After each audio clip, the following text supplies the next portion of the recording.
Hey, horror fans! Once again, it is me, the Horror Mizamani G. First of all, I want to wish everyone a safe and merry new year. And of course, last night was the series finale of Stranger Things. Whether you saw it in the theater, if you saw it on Netflix, it's time to talk about the ending of Stranger Things. Yes! Ha ha ha ha!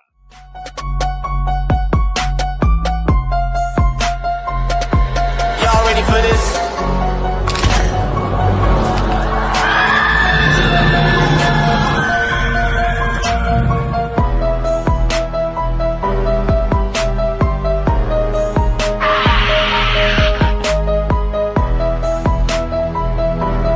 Hey, horror fans! Once again, it is me, the Horror Mizamani G. So, of course, like I said, last night was the series finale of Stranger Things season 5, and I have to say, I really did enjoy what I saw last night. I wasn't expecting anything big or anything earth shattering or revealing, which we'll talk about later, but I did enjoy the series finale, and I'm sure a lot of people will have their thoughts and what they liked or didn't like. But as far as I'm concerned, I enjoyed what I saw last night. So, and as usual, when it comes to all my recaps, there will be some spoilers ahead, and obviously some stuff that did get revealed last night. And what happened last night. So if you haven't not seen Stranger Things season 5, I suggest you stop this right now, go watch it on Netflix, and then come back so that you won't surprise. And as usual, you have been warned. So finally, after 10 years of dodging monsters, the military, secret underground labs, a Russian gulag, and an alternate dimension, Netflix's sci-fi horror show Stranger Things has finally come to an end. Created by film and TV show creators Matt and Ross Duffer, known as the Duffer Brothers, Stranger Things has become one of Netflix's most popular and most watched shows. And last night was a series finale that many people either watch on Netflix like I did or actually went to the theater because they decided to release this in theaters. Saw the conclusion of the adventures of a gang of friends trying to prevent Vecna's plans from merging his world into ours. Now, I'll say for myself, I wasn't expecting anything earth shattering or another big secret that's going to be revealed in the series finale. I figured that the Duffer Brothers revealing the truth on what the upside down was big enough. I mean, I don't think they really had anything planned as far as the final show of this particular great series that they've created. So I really didn't think they were going to go in and pull anything earth shattering or this real big secret because it kind of would defeat the whole purpose. The whole purpose of this series finale was to show the conclusion of the gang and Hawkins trying their best to prevent Vecna's plans from merging his world into ours, and that was basically it. And they kept it very simple, very straightforward. So it really does, really, if you're going to expect anything else major, you're going to be disappointed. Now, there were tense moments that took place as the gang heads into the Upside Down, as we saw in the beginning of the episode and the end of episode 7, and waiting for the right moment to go into Vecna's world, save the children, and kill Vecna. Yes, there were a lot of tense moments where we almost thought somebody was going to die. There was this moment where we see the world coming down, and unfortunately, they're at the TV antenna in the Upside Down and we almost see Steve die, but then Jonathan saves him of all people, which I thought was pretty ironic.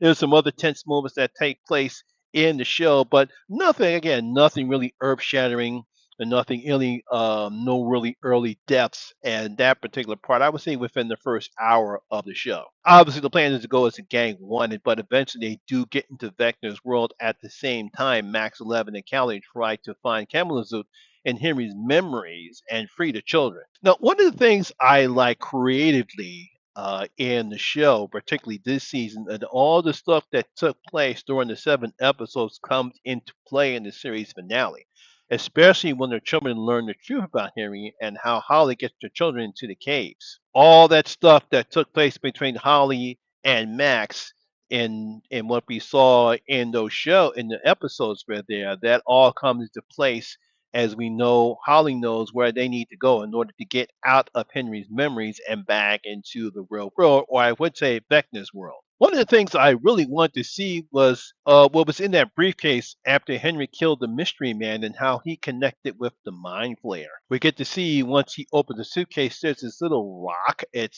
looks like it's a piece of the mind flayer. We really don't know how they got it, but he gets it, he holds it in his hand, and then all of a sudden we get to see it merge, the thing melt into his hand, and we get to see the mind flayer, and he tells him, "Come find me." So all of a sudden he gets transported mentally to the mind flayer, and then the mind flayer kills the mystery man because the mystery man says, "Don't let him take over your mind because he'll twist everything." And we also get to understand why the mind flayer and Vecna wants to use children because their minds are weaker and more easy to be controlled or convinced as opposed to grown-ups. Then we also get to see all that training 11 did in the first episodes that we saw this season comes into play when she battles the mind flayer and then Vecna herself. Now, as for the mind flayer, now I'm sure many people might be disappointed when its true form is revealed because it's really nothing more than a giant kaiju, and some might find it unbelievable seeing the gang fighting it. I myself didn't have a problem with it. I kind of figured that he was going to come up in this particular episode. We have not seen him at all, I think, since season three. I think we haven't seen him come into play at all since season three. So we didn't see him at all in season four, and then now when he's finally back after like a 2 episode, 2 year a 2 season disappearance, he comes to play. We get to see his true form. Very big, very frightening, very menacing form. So I did like how he was portrayed. I'm pretty sure seeing all the kids and seeing how dwarfed they are. There's this one scene where the mind flayer is about to attack Nancy, and poor Nancy, she's like this little ant, and the mind flayer it looks like the mind flayer is about to get her, but the children come and battle him. They do a pretty good and effective job on battling the mind flayer, and it also comes into play when we see 11 come into the world and actually goes into the mind flayer so that way she can battle Vecna. And I thought it was pretty fascinating how they did it. I also like how Steve and Dustin decide they're best to hurt the mind player on the outside would also affect Vecna. Another scene that I like was between Will when he's in Vecna's mind and he tries to convince Vecna that the mind flayer is just using him because he's just showing that's the reason why that's the reason why he made Henry so afraid of the cave because he didn't want him to learn the truth about what the mind flayer was. That's why he was so afraid. He overcomes his fear because he's so desperate to get the kids and get the worlds to merge. And then Vector tells him, he says, "No, the mind flayer opened my mind because he and I are one." And he decides to ignore Will's attempts to finally reject what the mind flayer wants him to do. And I thought it was a nice scene. I love the fight scene that Eleven and Vecna have. I thought was very good. Again, the training takes place and Eleven holds her own. And just when we thought that Vecna was going to go on ahead and kill Eleven, Will comes to the place and he and they stab Vecna and one of those spike whatchamacallit. I thought it was very funny. It was a great scene. Once the mind flayer and Vecna are killed, the gang goes into the bank goes into the mind flayer. They rescue the kids, and perhaps one of the best scenes takes place afterwards. Like I said, there's one great scene that takes place after the end of the battle, and that was nice and satisfying to see Joyce get the final blow on Vecna. He said, "You fuck with the wrong family," and really chops his head off. Now, there was a lot of talk on social media on whether the Duffer Brothers had the guts to kill off one of the main characters as the stake was so high for this battle. I mean, we see it on plenty shows where we have this, on great shows such as this and other great shows, and we have a very ensemble cast who is going to die because you cannot have such a battle like this and not one of the main characters to die. It seems like there's too much plot armor. If you're going to do that, then you have to make it sense so that way it's believable that everyone's going to survive. If it's not, then it's going to become cheap. It's going to piss a lot of people off. Now, I myself started to think, well, there could be a way where they could not have any of the main characters to die. Obviously, some side characters are going to die, like the military. We figure they're going to get killed. But if you're going to pick one of the main characters, and you want to have that emotional impact, then it has to be something that is really going to impact the audience. A prime example is 24 at the end of the season when we all thought Jack had made it out, but his wife was killed. And that was a very emotional pack. And I believe that was a great way for that show to end because Jack had been through so much at that particular season. And we all thought he was going to escape unharmed, even though he did live. Unfortunately, his wife did not. So I'm sure there was no surprise when Callie was killed, as I believe she served her purpose for her role in the show. Because we all remember in the pre-ultimate episode, her and Eleven had this talk where they felt as though their story has to end because they didn't want the military to continue to take them and take their blood to create more super soldiers with a chance they could be creating another Henry, and they don't want that to happen. So they decided that they should remain in the upside down till it exploded. So I'm pretty sure that led to speculations. Is that okay? What's going to happen when that choice comes for 11? And we also have this nice talk between her and Jim Hopper about she has to let her go, just like he had to let Sarah go.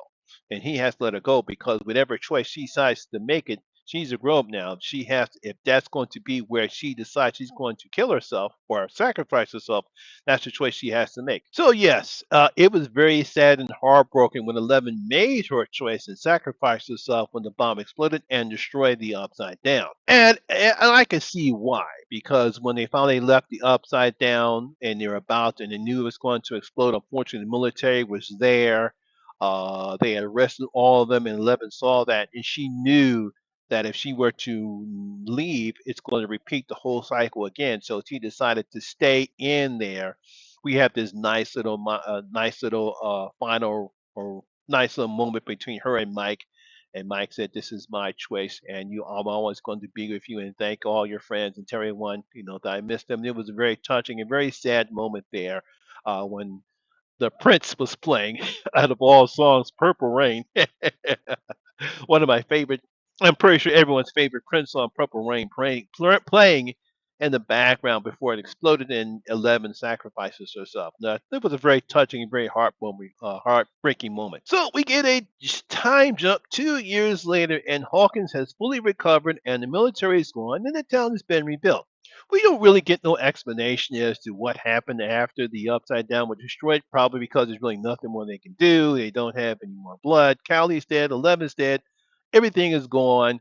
And so they packed up and leave. Hawkins rebuilt itself. Now, Mike, Dustin, Max, Will, and Lucas graduate from high school, and Dustin gives an awesome speech as a class valedictorian, and he also pays tribute to the late, great Eddie. Steve, Nancy, Jonathan, and Robin, they have moved on to their lives. We get to see what they've been doing with their lives, but they all plan to reunite whenever they can at Robin's weird uncle's house here in Philly.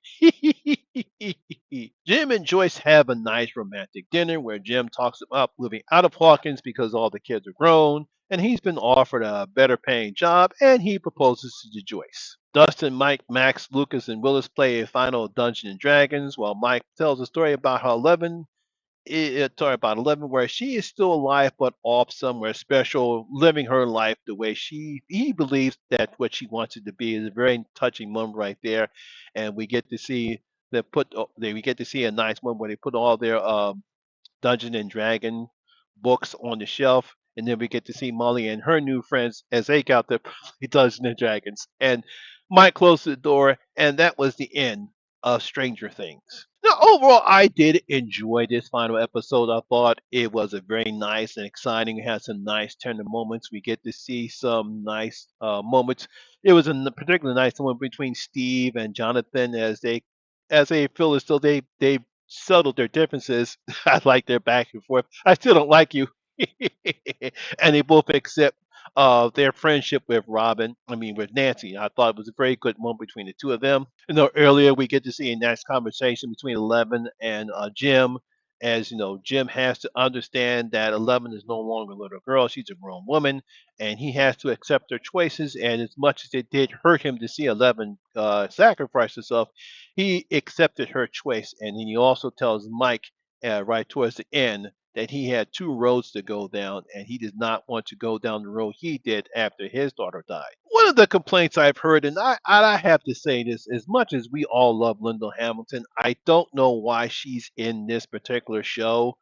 She really does nothing in the show other than just she's Linda Hamilton. We're going to love seeing her, but she really doesn't do anything in this film other than just to look mean, carry a gun, and I want 11, I want 11, I want 11. Maybe I guess she was doing a favor for somebody in this particular show, and that's why she's in it. But unfortunately, this could have been for anybody. I really have no other thing other to say that I truly didn't love enjoying this particular show. I came in late into this one because I did not see the first two seasons of Stranger Things. I had to catch up once I got Netflix, so I had to had to binge watch the first two. I think the first two seasons before I got into season three. So I really did enjoy the show. I like the camaraderie between the gang. I like how the gang started as a bunch of teenage preteen kids who love Dungeons and Dragons. They meet this weird girl that she has uh these psychokinetic powers, and they start naming the monsters after things from Dungeons and Dragons, like the Demogorgons, Vecna, the Upside Down, and the Mind Flayer. All the stuff comes from Dungeons and Dragons. So I really did enjoy this entire show. It's one of the best shows, not the best show, because that goes to the X Files, but it's one of the best shows that Netflix has created. Now, as far as the future of Stranger Things, I understand that there is a spin-off series that's going to be created. That's what the Duffer Brothers said. I'm pretty sure there's other things that's going to be coming out. There is no post-scene credit, so if you're looking for any type of post-scene credit or anything that might allow Vecna to come back, you're going to be disappointed. There's nothing in here.